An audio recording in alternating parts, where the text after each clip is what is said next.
All right, all right, all right. Hey ho, let's go. Hello, my legendary friends. Thank you so much for joining me for the short episode of Legends and Losers, another in our ongoing series of quick conversations with Bix and Joe Bickson. Today, amongst some other things, we talk about this powerful idea of foreground conversations and background conversations. And as always, we're sponsored by the good people at Oracle NetSuite. Learn how to turbocharge the growth of your business today at netsuite.com/legends. And while you're there, you can set up a free 1-hour growth review with an expert in your industry. Go to netsuite.com/legends. And now, Joe and Bix Bickson. So Joe and Bix, we've talked in the past about if somebody wants to hack the future, they want to achieve something meaningful, a meaningful step up in their life, their business. The first thing that gets in the way is the delta between where they are and where they want to be, or who they are and who they want to be. How do we traverse that delta? Well, I think the people in the chairs that the CEOs, the executive teams, the high performers have a different relationship with the gap than people that are not in those chairs, is that they've come to love the gap, that they've built that capability, that sense of awareness, that muscle in their lives, knowing that going for it is so much sweeter, so much more valuable, so much more important than holding back or not being at risk. So the people we have the opportunity to speak with are the going for it kind of people. But at the same time, the difficulty in organizations is that because of the power dynamics, they start drinking their own bathwater. And because everybody in the organization is telling them how great they are or relating to them in some way that becomes phony. And so it's so important that they find people like future hackers that give them a way to look at what's happening other than what's the feedback they're possibly getting in the organization, because so many times that feedback is getting bent out of shape because of the power dynamic. And so maybe define for me what you mean by power dynamic. Well, the power dynamic is that we've all been trained in organizations that the more senior people go in the organization, the more authority, the more power, the less we can really have the kind of conversations that we know we can have with people that are not in that situation. So does that sort of describe it for you? Or? Yeah, I'm reminded of, and I heard a story about this recently. A friend of mine who was in a new job ended up meeting with the CEO of her new company. And her boss, or maybe it was her boss's boss, found out that she had this meeting and got upset and pulled her aside and lectured her about the, quote, chain of command. Yes. And that you can't breach the chain of command. That is to say, you can't go and talk to the CEO unless I'm present. So is that the kind of thing we're talking about here? Exactly. Yeah, yeah. Yeah, go ahead. I just found the story so shocking that today people would still have that mental construct in their head, because the way I think about it is if I want to go have a conversation with the CEO, I go do that. Or if the CEO wants to come talk to me, she can go do that. And my boss being present or not has nothing to do with anything. But it struck me that some of these old constructs are still very much alive and well in organizations. Yeah, we got trained. You know, you don't need to know the history of the Industrial Revolution, but that's what happened. Is we got trained in authoritarian systems, and so the great thing about the digital revolution is that is so disrupting that, but it's still organizations, we walk into most organizations and we say to the CEO, okay, exactly how much Novocaine and formaldehyde have you fed these people because they are DEAD dead? Well, you go into most executive meetings and they're talking about what they need to accomplish this week, this month, this quarter, whatever else. And the level of conversation is so muted, so suppressed, so concerned, everybody about how they're going to sound and feedback to each other and blah, blah, blah, blah, blah, that it's like, oh my God, please, that's what we say. How much formaldehyde, how much Novocaine have you fed your team today? Because they are DEAD dead. So that's the first thing that needs to get opened up. And the way that gets opened up is once people can ask to consider that this idea of that the conversations we're having are shaping our actions, then you give people freedom to recognize we're human beings. And we walk into a meeting and we think we can have a certain level of conversation in that meeting, which we ask people to call the foreground conversation. Then we leave the meeting, we go someplace we're comfortable, and we have the real conversation called the background conversation. And we continuously ask people, which of those conversations has more influence on our actions? And they say, the background.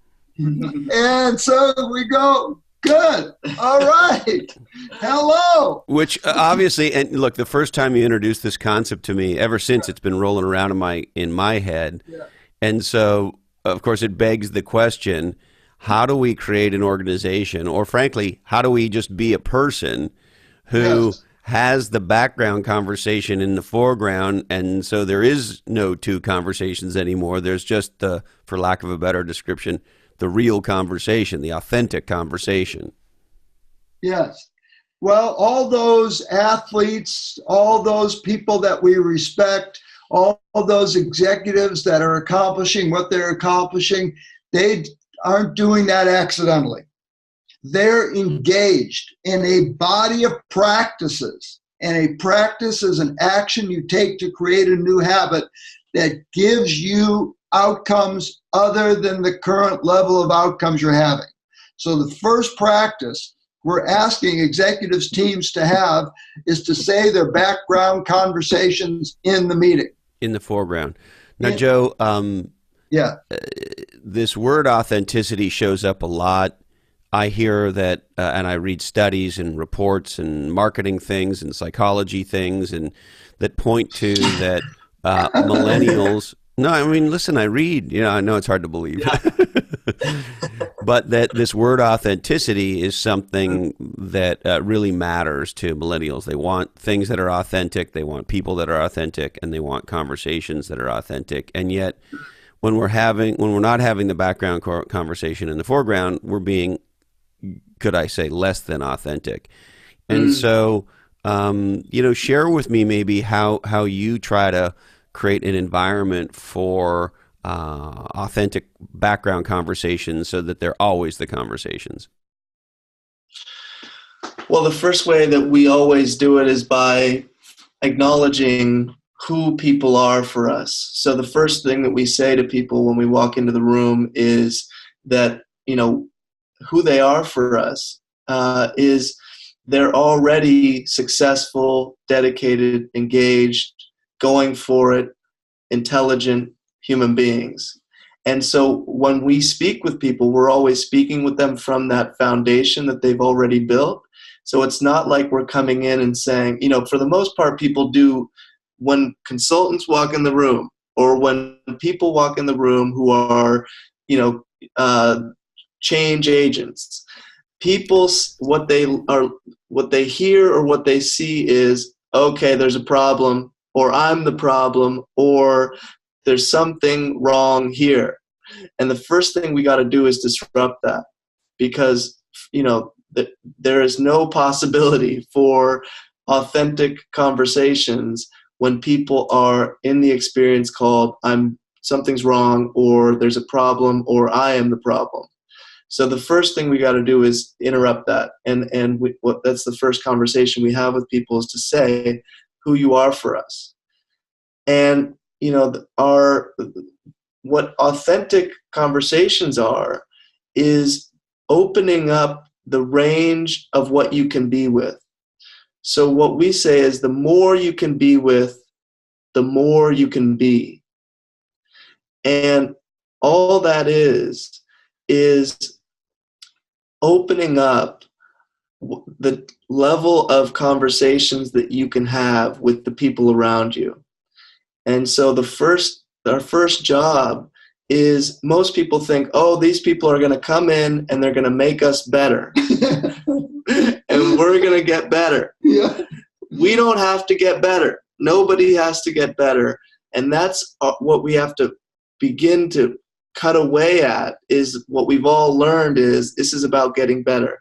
No, what we say is, what you are unaware of has power over you.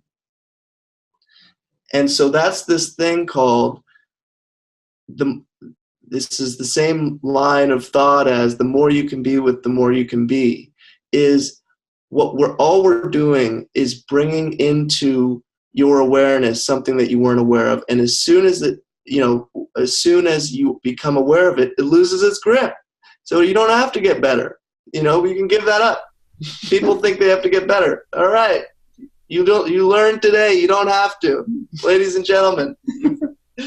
So, yeah. And is really what it sounds crazy, but it is part of what you're teaching people, how to learn, how to Absolutely. discover things we don't see. And it's interesting, the longer I've been on the planet, the more interested I am. I think that's more curious I am when I discover that something that I thought is actually maybe full of crapola, and maybe that's not how I should think. I think as a younger person, I was much more defensive about that. But today I'm a lot less defensive about it. In other words, when somebody says something to me that my initial reaction is I disagree with, or I'm somehow confronted by, rather than getting my back up, or kind of a fuck you kind of a reaction, which of course I'm still prone to from time to time, don't get me wrong, but I find myself more and more taking a position of, that's interesting. Tell me why I'm the asshole. Tell me why I'm the guy that doesn't get it. Tell me that I'm missing this whole thing over here. And so is part of it that mindset that you're trying to install, a sort of might I say, a curiosity mindset as opposed to a confronted mindset when we're trying to learn new things? Yeah, exactly. And for people to recognize that there's a popular, I think some kind of internet meme that had the words "can't unsee." So it flies around the internet, and people say things. It's supposed to be like, you see something terrible and you can never unsee it. But when we see that, we say that's true. Once you are exposed to yourself, or to these kinds of ideas about the future and about really what's possible for you and your organization, you can't unsee it. So when people are in the room, they don't know what's actually the power of what is happening, because they will never be the same. They will never unsee some of these ideas, some of these ways of looking at themselves and looking at their organization that we're calling future hacking. Yeah, and the thing I love about what you're saying, I haven't heard this expression before, the more you can be with, the more you can be. I have trained myself over time, whether it's in meetings, or to say to entrepreneurs or business leaders, there's nothing that you're going to go through that I either A, haven't likely been through or something similar, or B, more importantly, that I can't hear. Like, you can tell me whatever it is, I can hear it. I don't care. You tell me how bad it is in the foxhole. Yeah. I'm going to be okay with it. Yeah. I also, on the personal side, as a deeply committed uncle, as young people in my life head particularly into the teenage years and the early 20 years, it's interesting, Joe, because I find myself pulling them aside and saying, hey, listen, you're going to wrap the Mustang around the lamppost. It's going to happen multiple times. Hopefully not my Mustang, but, and there'll be times where you will feel like you can't talk to your parents about that for whatever reason, maybe just because they're your parents. And I want you to know that who I am for you is I can hear any of that. Wow. And that when you get into any kind of trouble or you have any kind of concern about whatever it is, that for whatever reason you're not comfortable talking to your parents, you text or call your Uncle Christopher, and together we will figure out how to deal with this situation, and if and when we ever need to talk to your parents about it, whatever it is. Yes. But I had never heard it, Joe, put so succinctly that we need to be able to be with a lot. Yes. Whether it's a horrible circumstance of losing a loved one or in a business context. My friend Jay Larson, he has this great expression about bad news in business. As soon as you get that bad news, he says, go ugly early. Right? Like if you got bad news to deliver, don't mamby-pamby around. Don't give a 20-minute speech about how, our sales forecast in Uganda is really great. We're just going to miss the number in America by, 90%, right? Like don't just go straight to it. Exactly. And so what I think I hear you saying is, so I'm trying to tie a bow on this, is if we can be a person who comes from a big place, that is to say who I am for myself is I have a lot of room for a lot of people, a lot of opinions, a lot of ideas. Yeah. And then I can be with those ideas, that frees me up to be a different kind of a person. That's what I think I hear you saying. Is that what you're saying? Absolutely. Yeah. Awesome. Anything else before we wrap, gentlemen? You don't have to be the Velcro ball that gets hooked by everything. You always got to watch those Velcro balls, don't you, Bix? Yeah. Whew.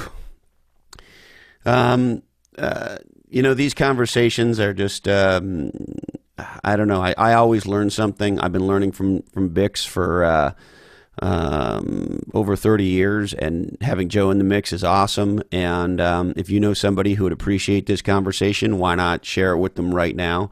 And again, check out netsuite.com/legends, and deepest apologies to Marcus Rust, CEO of Roseacre Farms. Sorry, Marcus, we just ran out of time for you.